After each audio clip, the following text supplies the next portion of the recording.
But Ian Rappaport reported over the weekend that Garrett Wilson may request a trade if Aaron Rodgers returns to the Jets next season.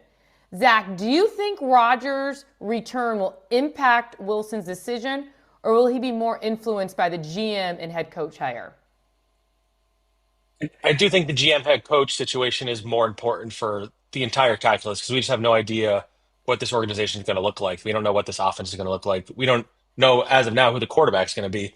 And so, yeah, I think ultimately that's the most important thing and Garrett getting the money that he wants and deserves. But, I think there's something to be said about the Rodgers thing. Will he demand a trade if Rodgers comes back? I don't know that, but I know that I don't think he's very happy playing with Aaron Rodgers. Like you've seen it in the comments he's made in recent weeks, the way he raved about Tyrod Taylor after the game on Sunday. And him and Aaron, he hasn't really sung Garrett's praises in recent weeks either. It's a marriage that didn't exactly work out in the end.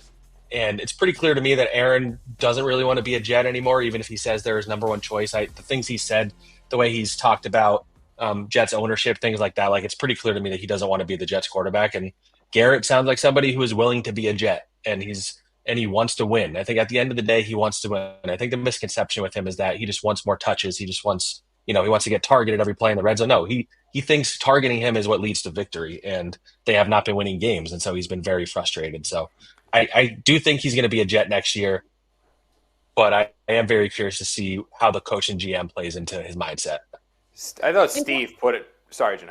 No, you're fine. You can answer real quick, but I have to ask you another question. Yeah, I thought Steve Gallups put it perfectly on Jets pregame live yesterday. I think that people have this perception of receivers as divas, and Garrett certainly. Look, I mean, Garrett is a passionate, emotional, fiery player. I mean, he is a passionate, emotional, fiery person. The minute he steps between the lines, his demeanor changes from the calm, cool, and collected guy we see in the locker room. But this is not a guy who's complaining because he's not getting enough targets every week. This is a guy that knows he can make an impact on the game. And what he's tired of and sick of is that the Jets offense is going out there and displaying a completely and totally inept form of football. He is a non-factor, the second and third option on so many of these pass plays. And he knows that if he was more involved, if he was the focal point, if he was the guy they wanted to get the ball in their hands of and made a concerted effort to get the ball in his hands, he would make a difference in these games. And when you see how things have changed since they acquired Devonte Adams, Jeane, when they added Adams, I assumed, ignorantly so,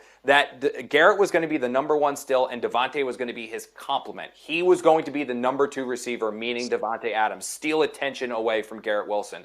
That has not been the case in targets and receptions and play design. It is clear that when Aaron Rodgers is on the field, he views Devonte Adams as his number one receiver, and he is the person that he is committed to getting the ball. Not Garrett Wilson. It's Devonte, and if Devonte is not there, then we'll go Garrett. Okay, we fed Devonte a little bit of attention there, then we'll go to Garrett. Garrett is the then receiver. In no world should that be the case. He should be the focal point of this offense in the passing attack, and that needs to change. And Garrett became the first Jet ever to have 1,000 yards or more his first 3 seasons. So the kid can play with pretty much any quarterback who's on the field, obviously. Yeah, and real quick, Jeane, just to add to this, we talked about this a few weeks ago. Like we said on this show that there was an issue with Garrett Wilson and some of the things that are going on under center. There was an issue with Garrett Wilson and the coaching staff. What I meant by that was the play design, that he was not the number one read in so many of these options. And those issues, when you have a player that is so emotional, so fiery, that pours his heart and soul into this, you eventually get to a point where that player breaks. You eventually get to a point where he's believing that this is going to turn around. He's hoping that this is going to turn around. He sees the direction the franchise is going and says, you know what? This is going to be something we eventually turn it around. But then it switches, and then you start to doubt. And when that doubt creeps in, you get to the point in today's day and age where the athlete says, I'm done. I don't believe in the direction of the organization. I don't believe in the quarterback who's throwing me the ball. I need a change of scenery. This isn't healthy for me. I believe we are getting to that point with Garrett Wilson, where he's getting to the point where this offseason he's going to wipe his hands and say, guys, I need a fresh start. Something needs to change.